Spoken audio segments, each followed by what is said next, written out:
মায়াময় সংসাৰ আমিও যেন মায়াৰ পৰা মুক্ত হ'ব পৰা নাই পিতৃ সত্য পালনৰ হেতু বনবাস খ্যাতি জানকীৰ উদ্ধাৰৰ হেতু লংকাৰ দুষ্ট ৰাৱণক বধ কৰি পাতলালো পথমতিৰ হাত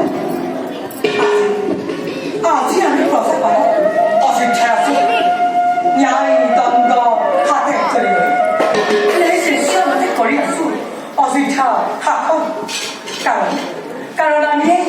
ৰঘুকুলমণি আমি এই ৰাম যাওঁ আমি নিজ কৰ্তব্যত হওঁ অগ্ৰসৰ